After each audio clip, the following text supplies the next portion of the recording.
Assalomu alaykum va rahmatullohi va barakatuh. Xayrli kishlar, qadrli do'stlar, millatdoshlar, fikrdoshlar, hattoki kurashtashlar. Bugungi efirda men Ruslan Aysin sizning bilan aktual masalalar, problemalar, yong'inlar haqida сөйләшермен. Сорауларыгыз, fikrlaringiz bo'lsa, yo'llag'izchi, bizning chat ochiq. Agarda u sораулар to'g'ri kelar ekan ham bizning повесткага, bizning temaga tangel kelsa, men ularga рахатланып javob berермен. Дорогие друзья, приветствую горячо вас на канале Татполит. В общем и целом, вы знаете, что мы пытаемся держать повестку, так сказать, в наших ежовых рукавицах, и в том числе и наши движения, и наши люди. У нас есть для этого сайты, у нас есть чаты и отдельные чаты, где собираются люди, которые уже обсуждают проекты. Не просто бла-бла-бла, не просто, как говорится, фикр алышу, а уже конкретно, что можно сделать на том или ином направлении, какие стратегемы вырабатывать, какие концепции принимать. Онды иш албарла. То есть такая работа проводится, посему, если вам интересно, то, пожалуйста, вот через Telegram можете ознакомиться, пройти, посмотреть и все остальное. К большому, как вы знаете, к сожалению, в России блокируют все и вся, и Telegram, и WhatsApp уже сейчас, и YouTube, и остальные ресурсы, поэтому находиться постоянно в онлайне нашим людям тяжело. Поэтому мы командой поистине разработали VPN ресурс, так он называется, VPN. Поистине есть ссылка под этим видео, пожалуйста, подключайтесь, абсолютно безопасно и очень качественно. То есть вы не заметите, большая серьезная скорость, там есть и саппорт, поддержка. Если вы там не сможете с чем-то разобраться, можете туда в поддержку писать, вам помогут на всех стадиях. Все стадии, то есть очень большая работа проделана, команда, в общем, своим занимается. Мы это сделали специально, чтобы быть с вами на связи, как вы понимаете, так как ситуация такова, что путинский режим выстраивает некую модель Северной Кореи, ну, по крайней мере, пытается, я не верю, что они смогут это сделать окончательно, но вот какой-то этот период нам придется пережить, пройти совместно с вами, набраться сил, опыта, ну и весь тот инструментарий, который нам необходим в этих случаях. И прежде всего, как мы понимаем, информационно, потому что предупрежден значит вооружен. Потому как не только информация, не только информация, да, не только аналитика, мы и, соответственно, с вами взаимодействуем, выстраиваем отношения, коммуникации и, соответственно, алгоритм нашей общей борьбы. Так как режиму осталось недолго, он будет агонизировать. То, что мы сейчас с вами наблюдаем, это не что иное, как агония. Вы знаете эту известную цитату, которую приписывают разным политикам, от Цицерона до других, что тогда безумнее законы, чем безумнее законы империи, тем больше шанс того, что она разлетается. То есть, когда империя очевидным образом разваливается, загнивает, разлетается, тем больше она принимает все безумных и абсурдных законов. То, что мы сейчас с вами наблюдаем. Вот один на другой накладываются вот эти вот абсурдные законы, которые, естественно, не имеют никакого отношения к тому, что они говорят. Ну вот сейчас запретили звонки по WhatsApp и Telegram. Объясняют тем, что звонят мошенники якобы. Ну ничего себе, мошенники пользуются компьютерами, телефонами, общественным транспортом. Давай все запрещать тогда. Запрещай все. Они в ванной, значит, купаются тоже, давай и ванные комнаты закрывай, там опечатывай. Ну что за идиотизм? И здесь, дорогие друзья, я хочу перекинуть следующий мостик. стало известно, что татарский язык и остальные языки, конечно, народов так называемой Российской Федерации, Севера Евразии опять решили ущемить. И с 1 сентября в начальных школах родной язык и литература, останутся одним часом. То есть 1 час в неделю будет на изучение языка и литературы. Ну вот ребенку 1 час в неделю. Даже самый искушенный, самый гениальный филолог вам скажет, что вот даже с его умом, с его мозгом, с его опытом, с его методологическими изысканиями за час в неделю он не выучит язык. Даже близко родственный ему. Ну, какие-то представления будет иметь. Но это нереально, тем более ребенок. А знаете, чем объяснили? То, что нагрузка большая, это не соответствует санитарным нормам. То есть то, что их грузят всякой туфтой, там, патриотическую, еще какой-то АБЖ, основы безопасности жизнедеятельности там, и так далее и тому подобное, это значит не нагрузка. А как что, сразу на язык. А вот язык – это нагрузка. Ну, говорил же, например, Хайдеггер, язык – это дом бытия. Как бы вот в нем все сконцентрировано, в языке. Язык, наоборот, обогащает. Здесь нет. Здесь опять язык объявили врагом. И вот так же, как с WhatsApp и с Telegram, я более чем убежден, они с языками поступят, скажут, а вот какой-нибудь террорист, которого там вчера поймали за сотрудничество там с украинцами или еще с какими-то запрещенными организациями, он разговаривал на татарском языке, надо запретить татарский язык или там другой язык. Был такой интересный момент из своей практики. 2005 год, тысячелетие Казани. Тогда съехались гости со всего мира, и был саммит СНГ, соответственно, Путин и вот все те страны, тогда еще СНГ существовал, собрались. И, соответственно, город был в осадном положении, навезли ментов, ОМОНа там, ФСБшников, в общем, со всей России. И мы со своим товарищем, с одним возвращались из загорода. Мы ездили купаться на машине. Лето, жара, как раз август месяц, 2005 год, ровно 20 лет назад. У меня была, сумка такая, барсетка называлась раньше. И там была книжка на татарском языке, которую мне подарила одна доцент, она вот совсем недавно умерла, к сожалению, на 84-87 году жизни. Она была профессором, в общем, и преподавала в университете биологию, и супруг у нее тоже был профессором. Она мне подарила свою книжку, она на татарском языке, какие-то там размышления и так далее. И вот, значит, на подъезде к городу Казани нас останавливает пост, там менты, причем не русские ребята, ОМОНовцы. Что, как там, туда-сюда, значит, молодые они такие, немножко зерзоватые, не знают, видимо, что есть специфика региона, нельзя себя так вести, в конце концов, даже если ты мент. И, значит, давай, выходите, то все, начали шмонять, взяли мою сумку, значит, книжку, что там написано? Я говорю, написано то, что написано, значит, зови того, кто знает татарский язык, и читай. Ты что, мне грубишь? Слово за слово, пошло-поехало. В общем, у нас с ним возникла стычка какая-то, они начали меня там по ногам и рукам стучать, как это у них бывает, мордой в пол и все остальное. И вот он звонит кому-то с тяжелым акцентом. Говорят, тут какие-то экстремисты, значит, с книгой там экстремистского татарского содержания.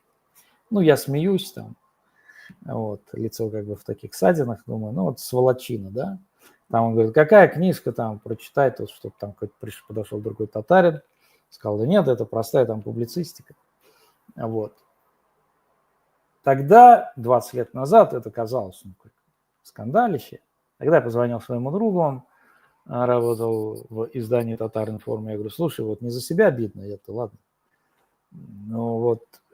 Отношение к татарскому языку, То, что у нас дома какая-то сволота приезжает и так себя ведет. Он говорит, ну да, ты понимаешь, тут же вот тысячелетие, тут все как бы сейчас не до этого, просто не пропустишь такой материал. Но потом Азатлык родился все-таки дали. Я с ним поговорил, они там по этой теме сделали сообщение новое, что, дескать, там притесняет татарский язык и все остальное. А сейчас это просто стало формой государственной политики. Просто форма государственной политики. Только говоришь на татарском или там, значит, что-то пытаешься отстоять. Я уже не говорю политически, там об этом и речи нет. Сугубо лингвистически. Все, сразу тебя объявляют каким-то сепаратистом. Сейчас уже так. Уже там договорились до того, мы это обсуждали с уважаемым нашим Булатом Сайфудиновым. Холмогоров, русский националист, называющий себя историком, сказал, что спасение малых народов, вот этих вот нерусских, в том, чтобы они стали русскими. Дальше он сказал, это же смешно, когда там переводят Данте на коми язык. Для него смешно, для этого сволочи. А не то, что у нас и письменность, и литература уже была в раннем Средневековье, во времена Волжской Булгарии, когда у вас там рядом вообще не было. Вы рядом не ходили. В лаптях в середине 20 века бегали. И нас обучают, что да как. У нас была письменность, литература высокая. Труды богословские, серьезнейшие богословские труды. Общались, собственно, со всем исламским миром, и не только, с европейским миром умели. А тут какой-то он вылез из норы и нам говорит, что смешной язык. Вы представляете? А же понятно, где смешной, значит, он не нужен.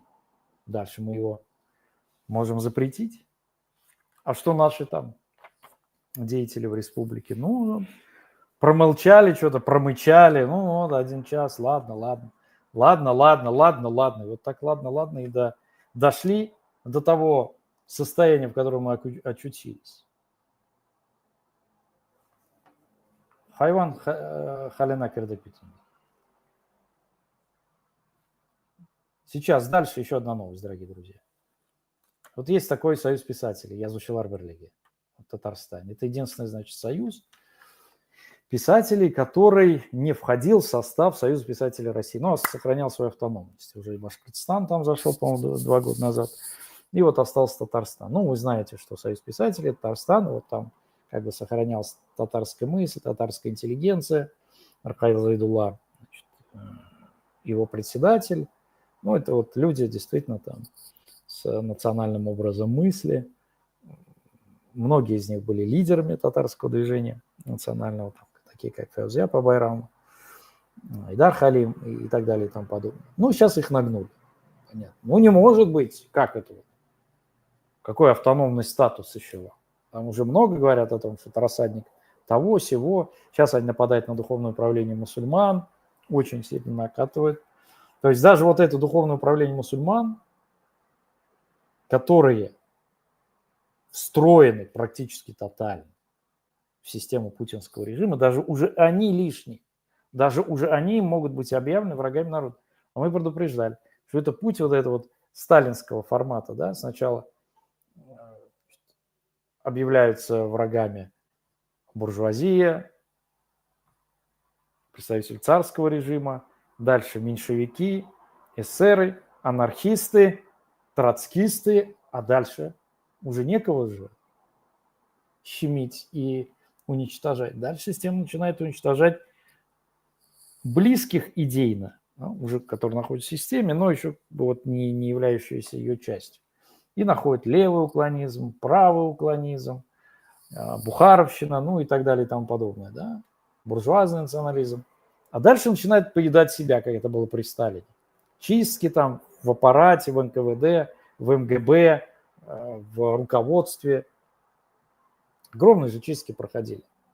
Там Менгрелское дело, там, когда в отношении Берия копал Сталин. Там же практически все руководство Грузии просто скосили. И так было то же самое и в наших республиках, в Татарстане косили просто. И сейчас они вот добираются до тех, кто и так уже им покорны, да, но Все равно они же не свои, но все равно какие-то мусульмане, какие-то татары, какие-то башкорты, все равно что-то вот, все равно не наши, короче говоря. И здесь они не могут сопротивляться, потому что этот каток, он будет идти и уничтожать. Сегодня вот такая новость пришла. В Татарстане могут утвердить единую методичку для органов власти по сохранению и укреплению традиционных духовно-нравственных ценностей. Их формулировки находят просто. Среди приоритетных направлений госполитики по сохранению и укреплению традиционных ценностей есть защита и поддержка русского языка как языка государства образующего народа. Вот как. А Татарстан здесь при чем? Да? То есть татарский, то есть он не нужен в качестве сохранения, то есть он не исчезает.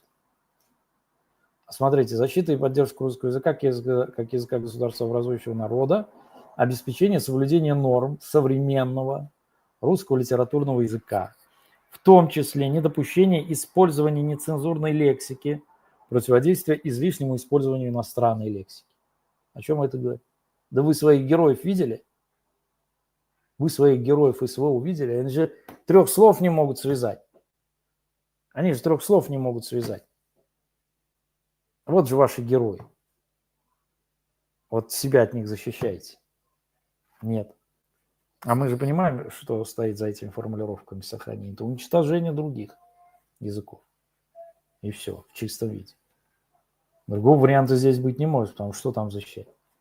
Я уже рассказывал, что Россия единственная страна крупная, с таким количеством населения, свыше 100 миллионов, где 99,8 или 0,9% населения владеет государственным языком, в данном случае русским. Нет другой такой страны. Какой вы меня извините, в Китае нет, в Индии тем более нет. Ну, там есть хинди, но это такой вот общий язык, но там огромное количество этих языков, там просто люди не понимают друг друга. В Штатах тоже, знаете, испаноязычные штаты, там вот Южной Калифорнии и так далее, там просто английским американским не владеют. И так далее и тому подобное. Какой возьму крупную страну, не возьмите. Свыше 100 миллионов. Бангладеш, там, Пакистан, все остальное. А здесь все ништяк. И этого мало. И этого мало, значит, и здесь надо уничтожить. Какой из всего этого выход? Какой из этого выход? Обретение суверенности.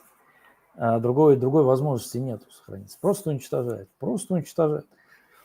Не только культуру, не только идентичность, но и физическое уничтожение. Геноцид идет.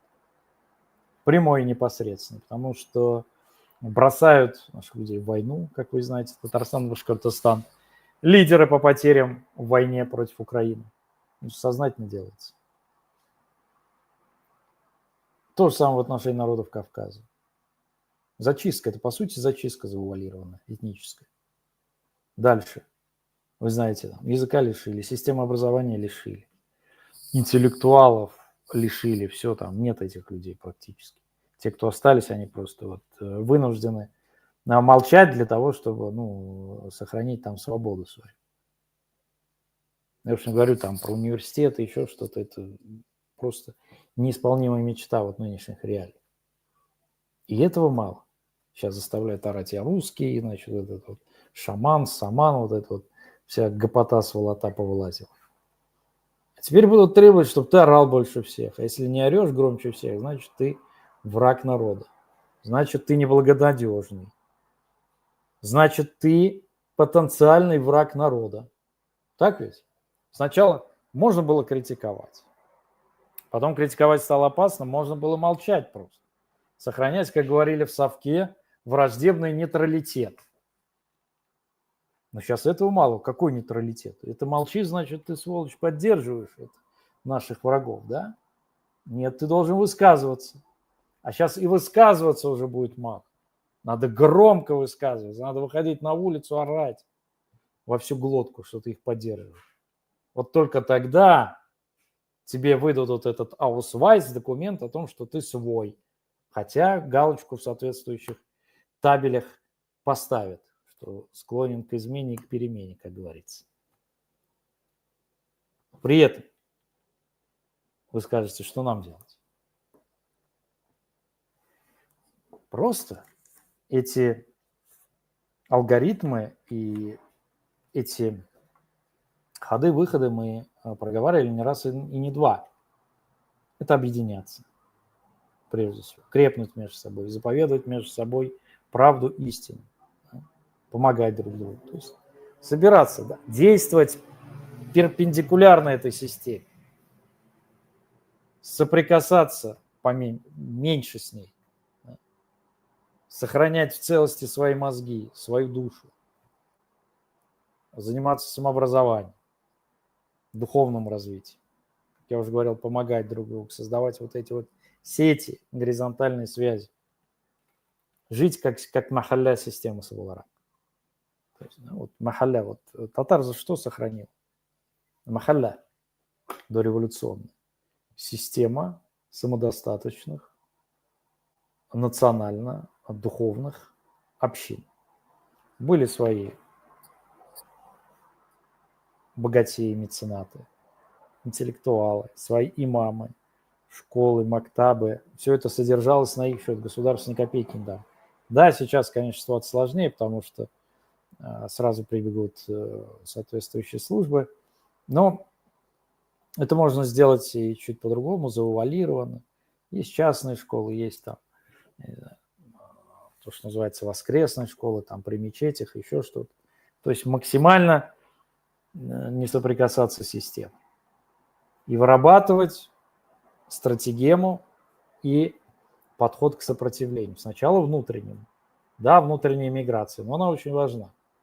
Потом это внутреннее сопротивление при сопутствующих условиях обретается, выливается во внешнем. Потому что у вас уже есть люди, у вас уже есть сообщество. Они разные.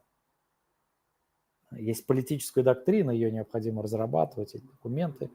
Есть люди, там, политические лидеры, которые могут взять и взвалить на себя эту ответственность и эту функцию. Да? Быть глашатаями, быть организаторами, быть проводниками этих идей.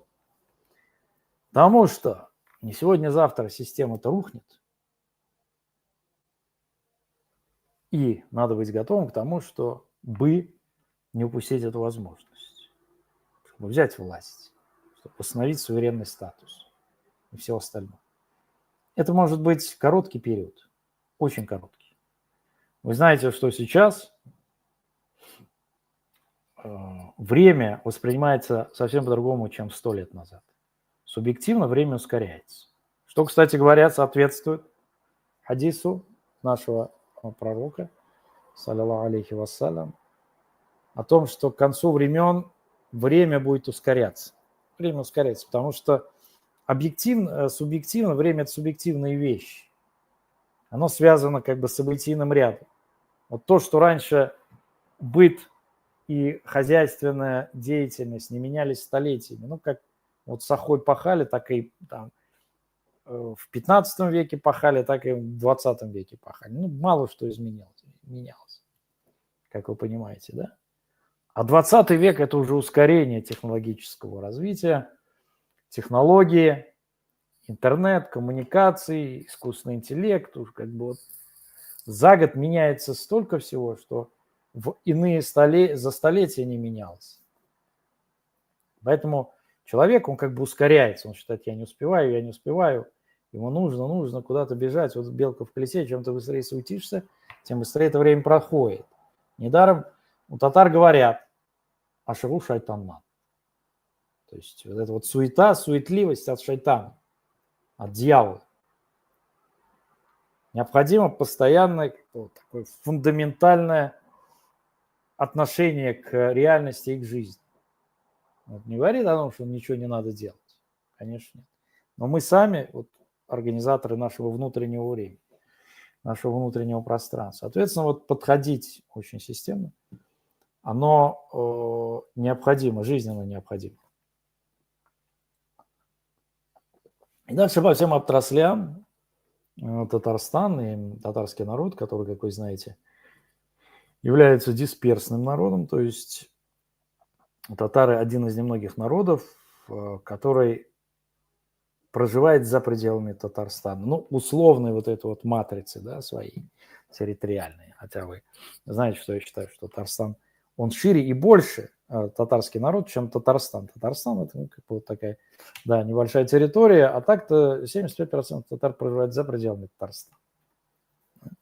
И, соответственно, их участие, их политическое бытие, оно должно превалировать над территориальной составляющей Татарстана. Мы-то постоянно, вот исходя из какого-то своего патерналистского мироощущения и позиции, что нам кто-то постоянно что-то должен, высокий начальник, там, Хакумет, ТГСМНС, Татарстан, мы сами вырабатываем себе подход нифига не делания, ничего не делать. Дескать, ну, вот они что, вот что они ничего не делают? Так они сейчас в захваченном положении, они в заложниках. Как, что они могут сделать? Но от нас тоже много зависит. Даже больше, наверное, должно зависеть. Что мы сами делаем? Мы объединяемся. Мы проговариваем какие-то вещи политического свойства, идеологического. Мы просвещаем наших людей. Мы организуем что-то. Мы делаем какие-то проекты политического и иного свойства. Мы защищаем наших людей, мы помогаем нашим людям. Давайте вот переберем по всем этим пунктам. И я с сожалением констатирую, что по этим направлениям у нас все очень плохо. Все очень плохо. А это мы сами должны делать.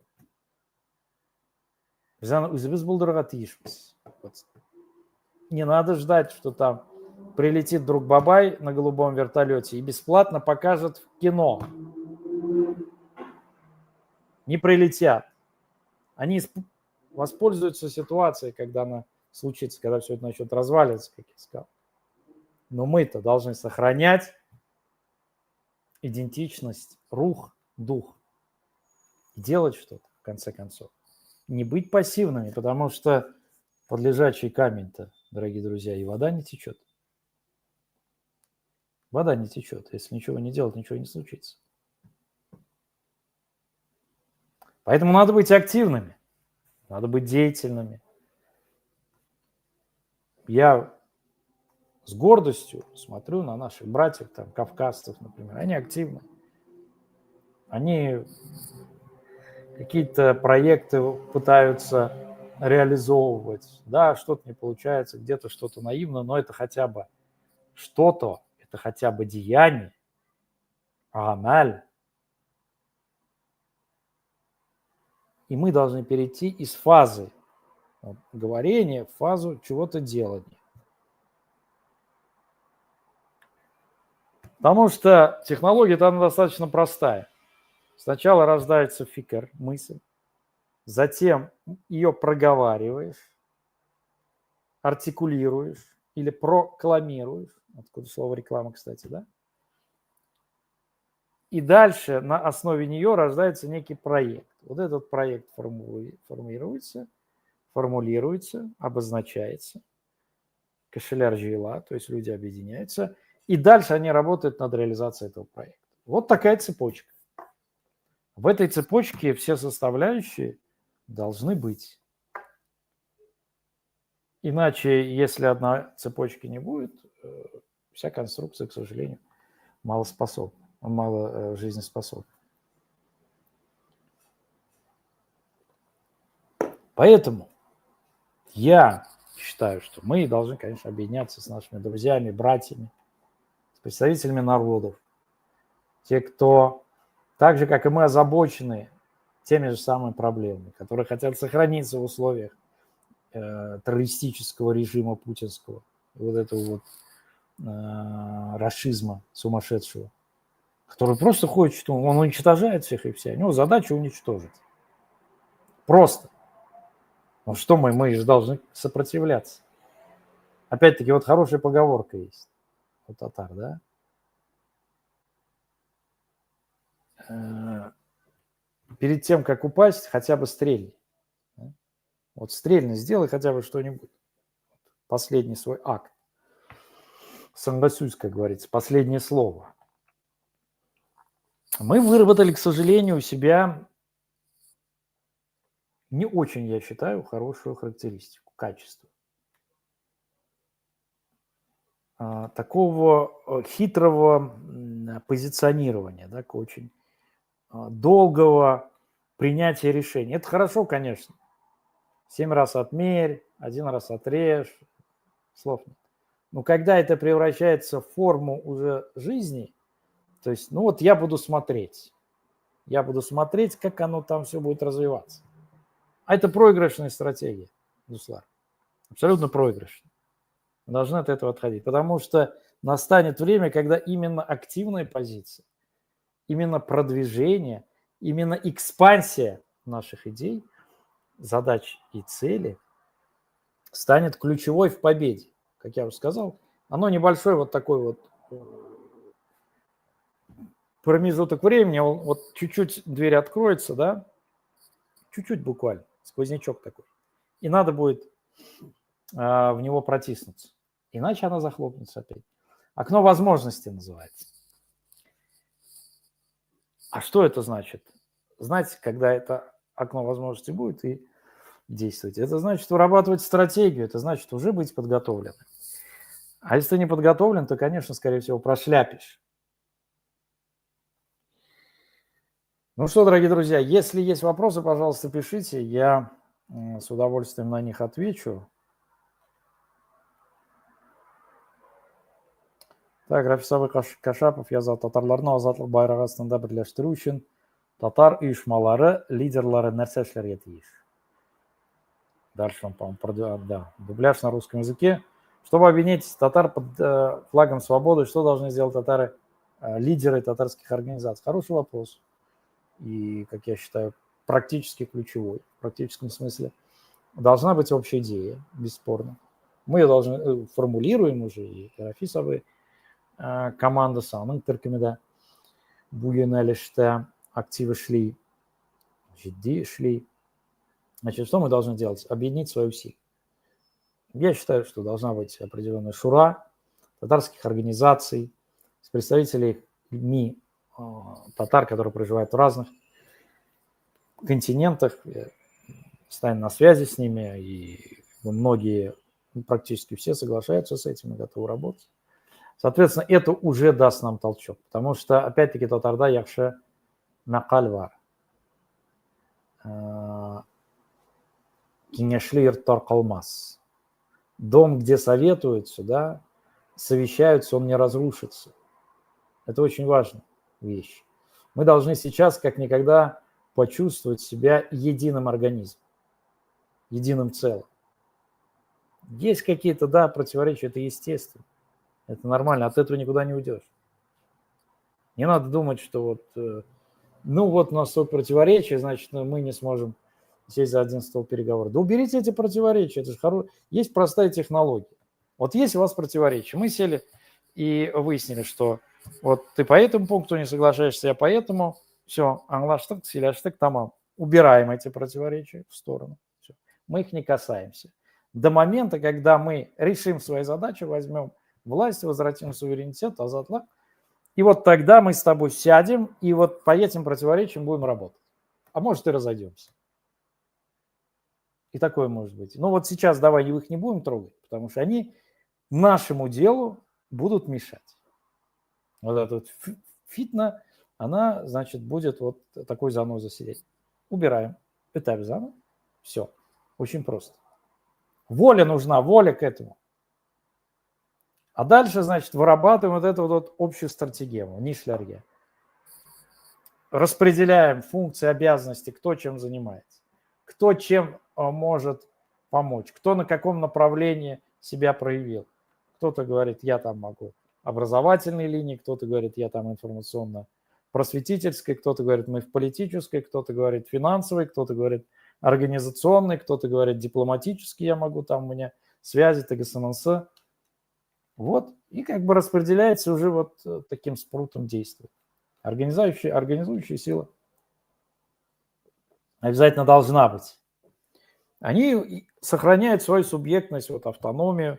Есть организации, пожалуйста, они работают. Свои задачи у них есть там локальные, тактические, да, но стратегически мы должны выступать как единое целое.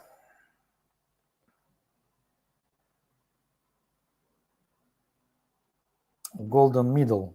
Говорит, Руслан, путь освобождения только революционный. Сейчас такая возможность есть. Армия РФ обескровлена в Украине, не сможет воевать на два фронта. Ну, вы знаете, я сторонник революции. И одно из недавних стримов на нашем канале Татполит как раз посвящено этому. И у Гела вот предпоследний, по-моему, прямой эфир у нас был, я говорил ровно об этом.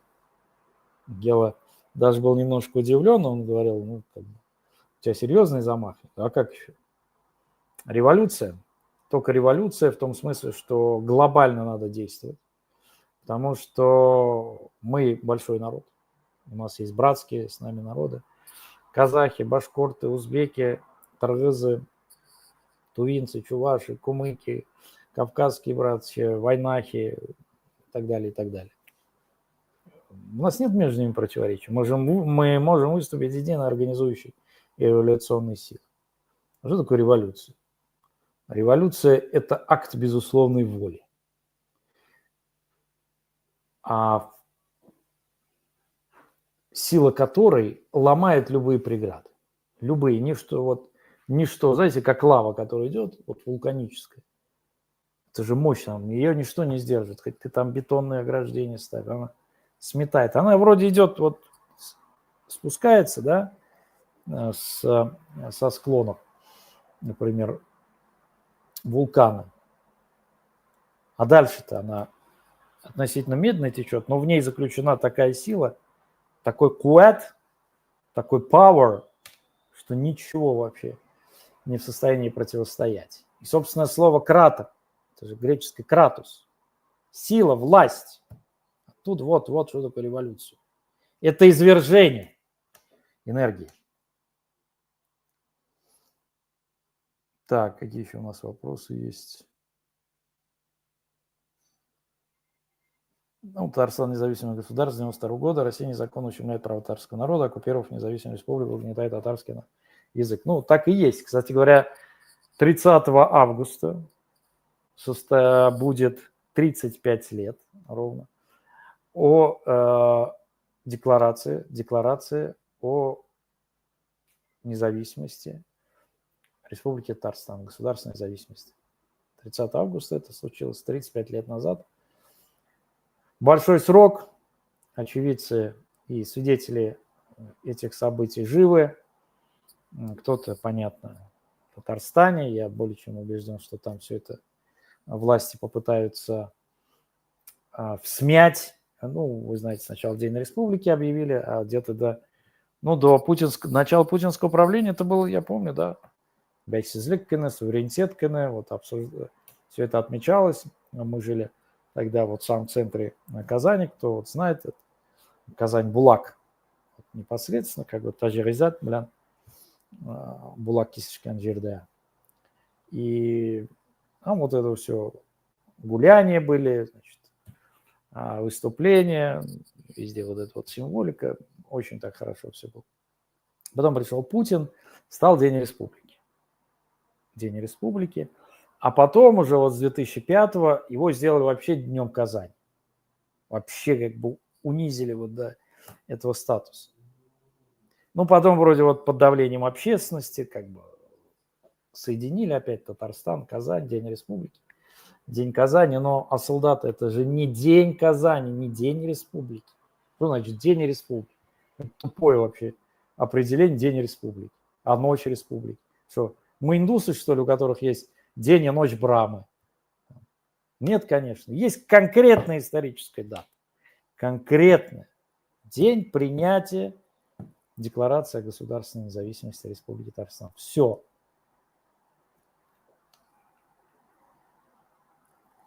Некто Ерлан говорит, татары говорят обратно, что татарский язык в субъекте не запрещает, изучают в школах. Кому верить? Я не знаю, кто вам так говорит, вы можете плюнуть ему в лицо, кто так говорит.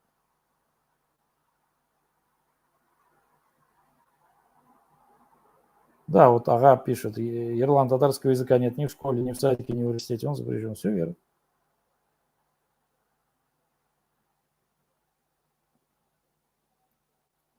Так, разве Кабаева не принцесса с Волги? Нет, она не принцесса с Волги, потому что она родилась в Узбекистане, да, в семье татарина Кабаева, я его знал, но какое она отношение имеет к татарам вообще, если она крестилась, если она там якшается с Путиным, и вообще я не сторонник, вы знаете мою позицию относительно так называемых манкуртов и нацпредателей. Все. Мы берем на себя ответственность, как те, кто вырабатывает и формулирует сейчас политическую повестку, что есть татары, которые не могут называть себя полноценными.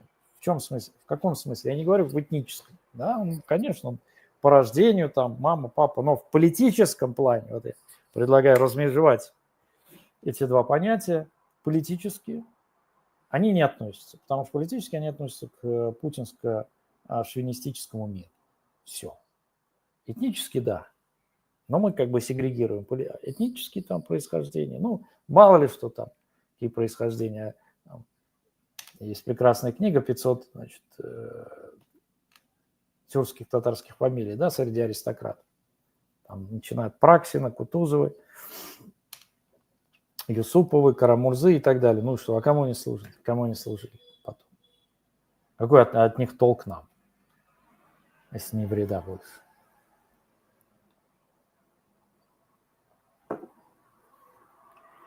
Так, кто-то remove Russia. Шалом, друзья, давайте не будем о политике. Ну, здесь о политике, как вы поняли, тот полит, потому что...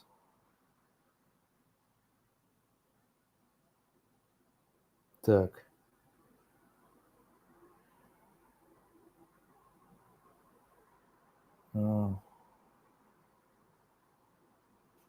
ММДМС, кремлевско-татарские жены. Почему тогда Айсин кричит для казахов? Ну, я не кричу. Я говорю. Фамилия пишется с большой буквы, если ты такой поборник русского мира, то, по крайней мере, ты должен знать и уважать собственную же традицию филологическую, как минимум.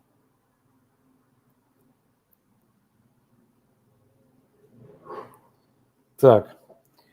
Пламен Петров, слушаю вас с удовольствием с Дунайска, Болгария. Приветствую вас, друже. Так, ну что, где вопрос-то, дорогие друзья? Пишите вопрос.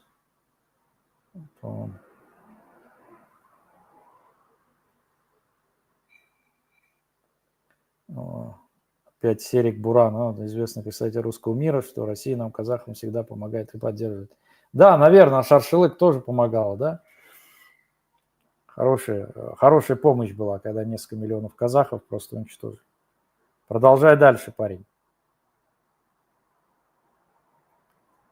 Так, дорогие друзья,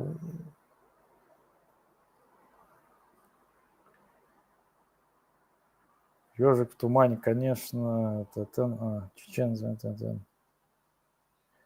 Да, тут уже какие-то непонятные дискуссии.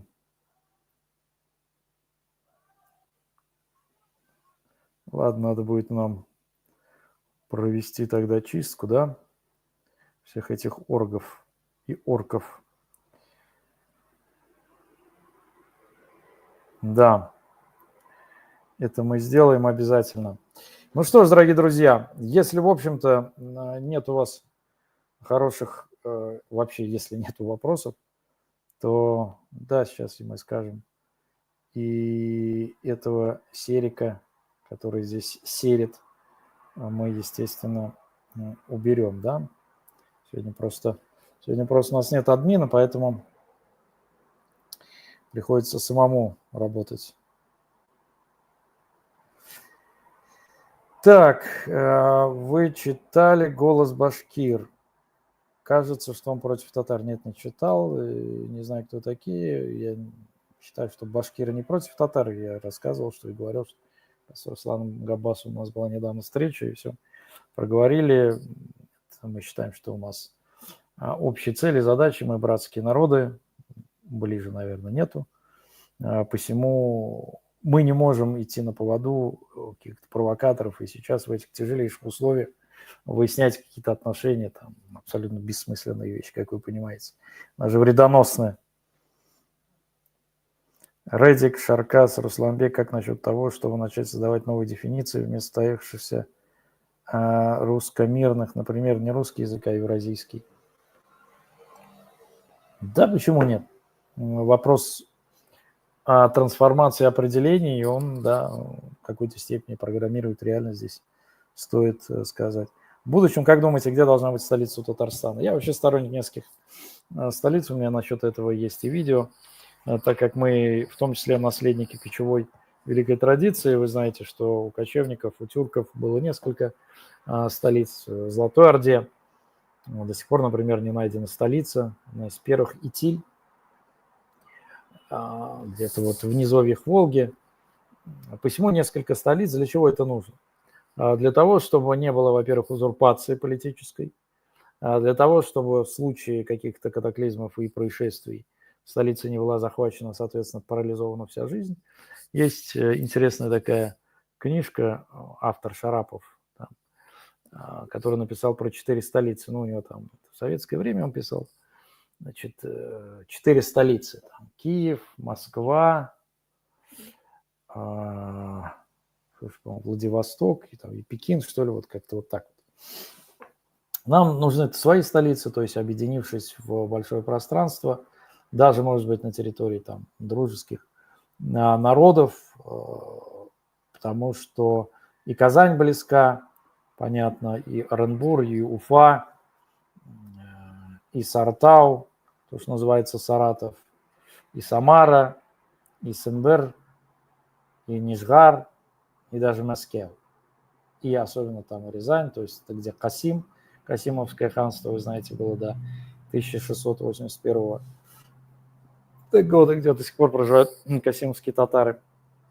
То есть огромное количество. И Тюмень, да, это все территории, которые когда-то были в структуре тюркского, ордынского и потом постордынского наследия. И это все надо, конечно, возвращать.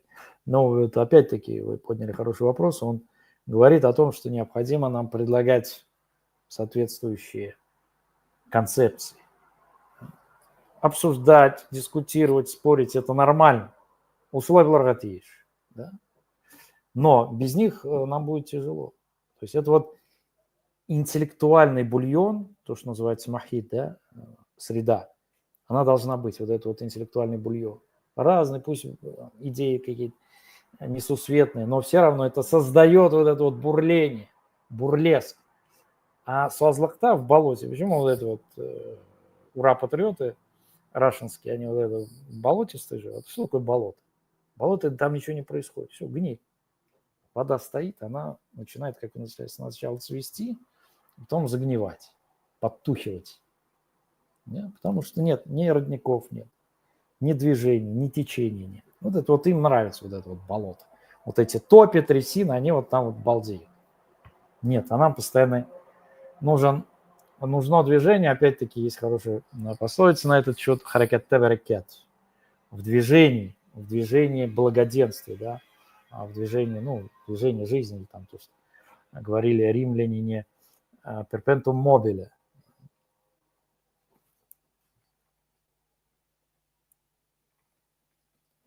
Башир Сивух.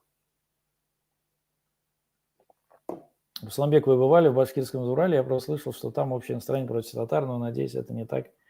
А мы же один народ. Не, ну я был там, конечно. Нет, я абсолютно такого не почувствовал. И среди моих башкирских друзей очень много тех, кто происходит из тех мест. Я был и в Магнитогорске, и в Челябе, где и татары, и башкиры есть. Ну, вообще вот часть Магнитогорска, вот то, что примыкает к юго-востоку Башкортостана, на самом деле там часть и башкирские земли, да. Нет, там как раз, понимаете, до определенного времени, вот, скажем, до середины 2010-х, наверное, годов, огромное количество организаций, я вам говорю, потому что я возглавлял Всемирную организацию татарской молодежи, в Конгрессе татар работал долгое время, как вы знаете, объездил огромное количество городов, весей и так далее. Так вот, подавляющее большинство организаций татарских, они были татаро-башкирские. Татаро-башкирский культурный центр, татаро-башкирская организация. А даже отдельно хотели провести вот форум татаро-башкирской организации, а потом вот это вот пошло размежевание, нет, там Узбекский киряк и так далее. Хотя общая цель один язык вообще там уделить. Это ослабило, конечно, ослабило нас, потому что, ну, Булингенне буря ашар делят, да? Вот, те, кто разъединится, тех съест волк. Ну, почему волк? Ну, потому что, как вы понимаете, в степи волк нападал вот на кто отстал, например, от Орды, да, от войска и так далее, от обоза. А на самом-то деле, как раз вот эти вот организации, которые возникали как раз в конце 80-х годах, они и дали вот этот вот толчок к объединению. И сейчас надо опять к этому идти, потому что, ну, вот сейчас поодиночке просто нас топчет, убивает. Просто уничтожает там все. А все равно в грядку вот этого вот пьяного Ивана запусти, он в огород, там он тебе все там растопчет, облюет там, значит, и еще к тебе придет там с топором, будет тебя резать. Вот они так себя ведут. На наших же землях.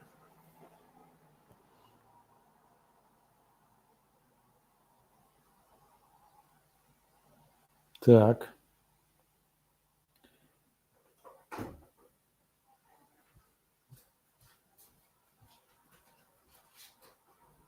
Ладно, тут какой-то мат-перемат. Ваша лекция интересна не только теорикам, но и... Ну, мы хотим, в общем-то, о чем я и говорил, организовать, вернее, восстановить даже университет, который мы пытались в свое время делать онлайн. В общем, сейчас мы будем на канале в эти дни будем закачивать лекции по истории татарского народа. Это то, что было на канале «Татары мира». Сейчас там вследствие разных причин он не функционирует, но вот я считаю, что эти лекции обязательно у нас должны быть, там 100 лекций. Ну и я сам тоже постараюсь мобилизоваться, будем приглашать кого-нибудь также, да, для чтения лекций истории наших народов. Это очень важно.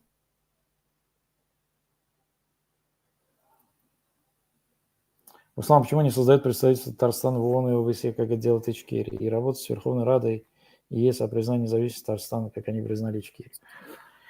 Это хороший вопрос и правильный абсолютно. Ну, у нас есть вот правительство Татарстана, они, я думаю, не думаю, я знаю, что они что-то делают в этом направлении. Такая работа сложная, то есть она должна быть совместной, общими усилиями все это нужно продвигать обязательно. Так, про флаг спрашивают. Какой флаг? Ну, не знаю, я думаю, что это можно опять-таки обсудить, потом вынести на обсуждение и принять в конечном итоге. Должно быть несколько эскизов, здесь не вижу проблем. А может быть и 2, и 3 флага тоже быть.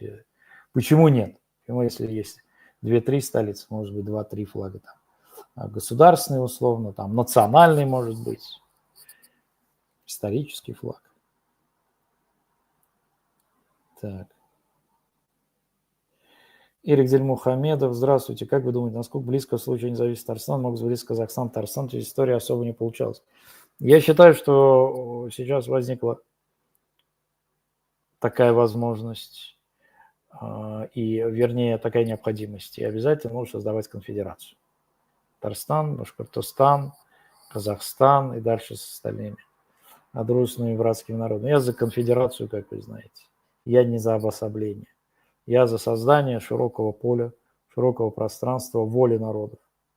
Поэтому мы и говорим, что мы создаем пространство воли, пространство сознания.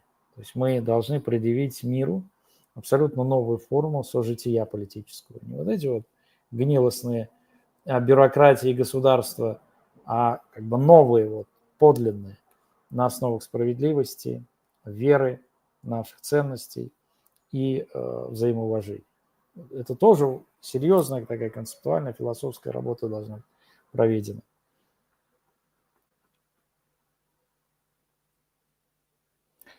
Роман Сафаров, Русланбей, почему Узбекистан позволил РФ строить АЭС на своей территории? Правда, два других будет строить Китай. Понимаю, Казахстан, Узбекистан, чего бояться? Неужели фрукты и овощи? Нет, там все-таки вопрос посложнее. Вы знаете, что относительно недавно в Москву летала дочь Мирзиёева, но, судя по всему, он тоже подумывает о транзите власти, как это сделал Гурбангулы Бердымухамедов, как это не смог сделать Нурсултан Абишевич Назарбаев. И поэтому им важно заручиться поддержкой Москвы. Почему? Потому что Узбекистан зависит от России через трудовых мигрантов. Огромное количество. Знаете, Узбекистан, сейчас у него самая высокая рождаемость, то есть они, в принципе, уже перегнали по численности населения Украину. Под 50 миллионов в Узбекистане. Рабочих мест только нет. Они едут в Россию, потому что в Европе они тоже не в таком количестве. Хотя вот Мирзиёев в том году, они еще с тогдашним премьер-министром Германии Олафом Шольцем заключили соглашение, по-моему, 300 тысяч граждан Узбекистана, в основном это, то, что называется здесь Альтерфлегелин, уход за больными, медсестры, это нехватка здесь 300 тысяч. Но это трудовые все-таки визы там. А, как вы понимаете, основной массив уезжает в Россию. Соответственно, Мирзиёев боится, что если эти люди останутся в Узбекистане, им нет работы, они будут поднимать бунты и создадут какую-то революционную ситуацию. Поэтому Москва им в этом смысле очень важна. Больше некуда ехать. В Казахстане нет такого запроса на такое количество трудящихся. Что касается, значит, АЭС, ровным счетом поэтому. И китайские интересы надо учесть. На самом деле, французы хорошо строят, вы знаете, АЭС, один из лидеров, то есть Росатома, а Россия, с недавнего времени это Китай и Япония. Можно было создать концессию, консорциум, но, видимо, Москва там очень жестко давит, я так понимаю.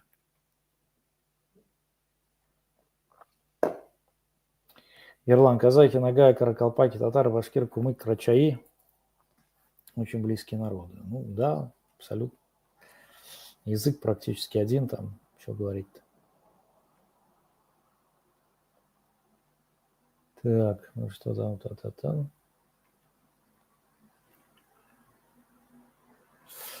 Башир Савук спрашивает, Самбек, может ли Татарстан стать частью Европы, что-то вроде Боснии или Албании? Смотрите, все-таки до Европы далеко, я имею в виду географически, хотя, конечно, Татарстан, если знаете, позировался, очень многие так воспринимали Татарстан как Каталанию. Мне тоже нравилось это определение. Барселона, значит, Каталания, в структуре Испании, это особый регион, очень продвинутый, с претензией на политическую самостоятельность. Татарстан все равно так близко к Европе располагается по многим вопросам, но, как вы понимаете, географически это тяжело сделать. Но я сторонник, и вы знаете, я много раз это проговаривал, создания этой, во-первых, конфедерации, а во-вторых, экстерриториальности. То есть есть земли, условно это тело Северной Евразии, значит, там есть анклавы, в том числе и татарские, или там совместные, с какими-то народами, с тюркскими, например. И создавать эту конгломерацию эксклавов. Есть страны такие в мире, в которых территории там зарубежные, заморские территории, например, у Франции есть, заморский департамент, да? Заморские территории. Они должны составлять эту конфедерацию, союз. Там будет суверенный статус, соответственно, у них. И тогда, может быть, они создадут свой союз, пожалуйста, почему нет? То есть нужно эти идеи все прокидывать и разрабатывать уже сейчас. Потому что, как я сказал, время будет мало. Вот там вот буквально там, ну, условно, месяц, пока там они перестроятся в Москве, да. И за это время мы должны вот все это сделать, проговорить, не просто проговорить, реализовать, убедить, сделать. Так что от нас требуется, дорогие друзья, серьезнейшая мобилизация.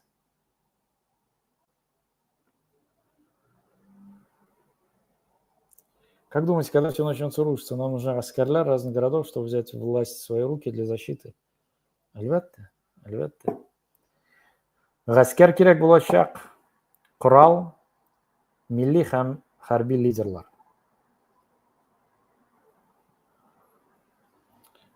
Skullcap and Чак-Чак. Русланбек, как приостановить ассимиляцию татар? Хороший вопрос. Опять-таки, без общей идеи, без понятной и осмысленной системы ценностей ничего не получится. В свое время я подготовил, написал татар халқының яшәүнамасы. То есть, вернее, татарның яшәүнамасы, да? Кодекс татарина, вот так вот. Значит, ну, соответственно, на русском, на татарском. Что такое татарин? Там около 20, по-моему, 5 пунктов было.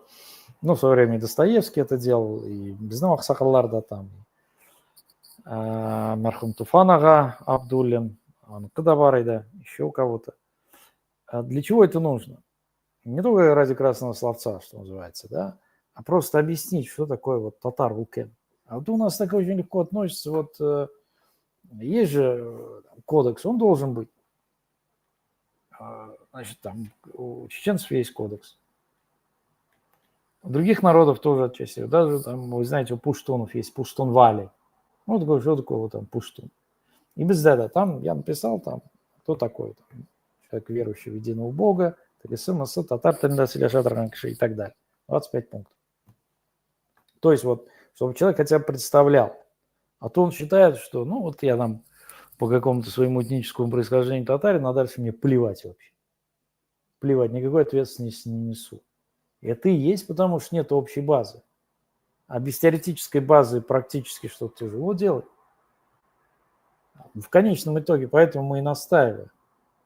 И вот с Булатбеем мы говорили, что нужно принять решение кого-то просто исключать политически. Вот эти люди к нам не относятся. Кабаева, там еще кто-то. И наоборот. То нужно составлять списки, нужно стыдить людей, нужно их призывать. То есть это должна быть такая вот мощная работа. Тем более в условиях того, что татары рассеянные. Ну, я имею в виду дисперсно проживающие по миру. Да? Соответственно, вот эта вот идея общая должна быть скреплена. Чисто идеологически. История, тель, дин, уртак, тарих и так далее.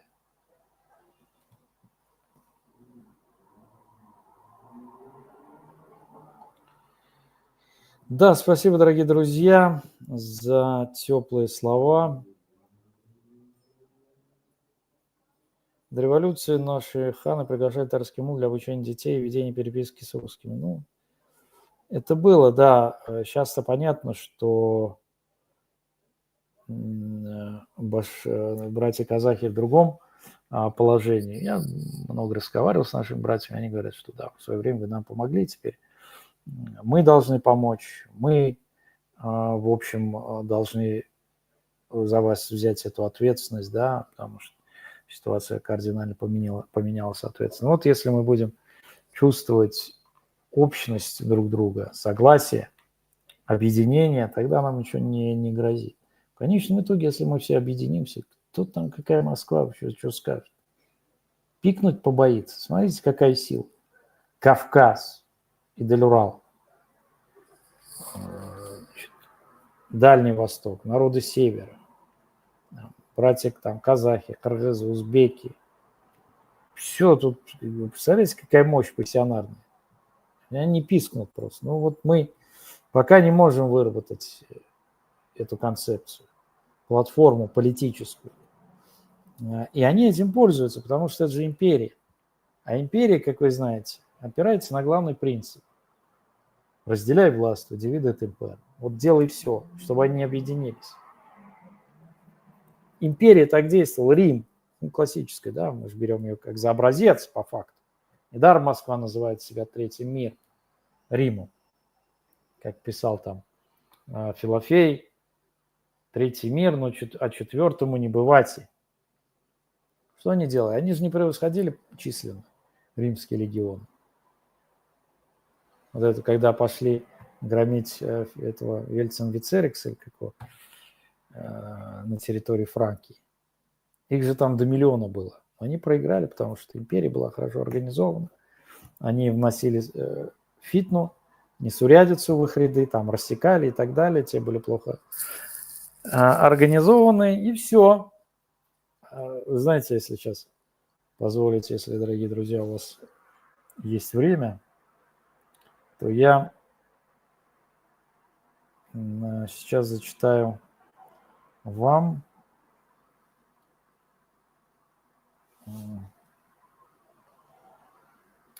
одну свою заметку,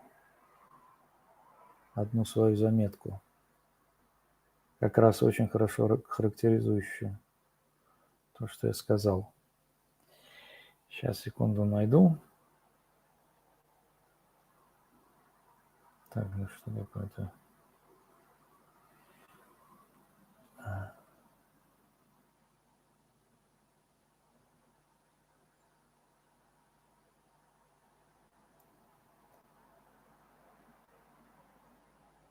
Да, что-то не получается. Короче, смысл следующий, что когда первые арии пошли на территорию современного Индостана, они же были хорошо подготовлены, это же воины были, кшатрии, воинская каста. Они столкнулись с огромным количеством разрозненных племен, народов, которые превосходили их численно. Они их называли дасья. Сейчас все-таки попробую найти. Секунду. И те пили, в общем, не имели никакой подготовки, необходимой для того, чтобы давать отпор, да? И, естественно, быстро проигрывали. Сейчас.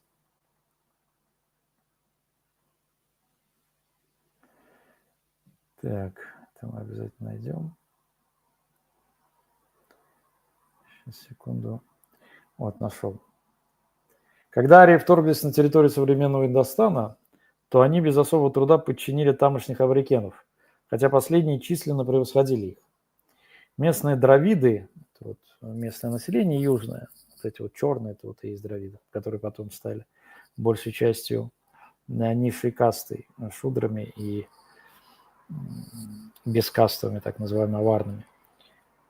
Местные дравиды в общей массе могли задавить малочисленные, но воинственные племена ариев, но не смогли.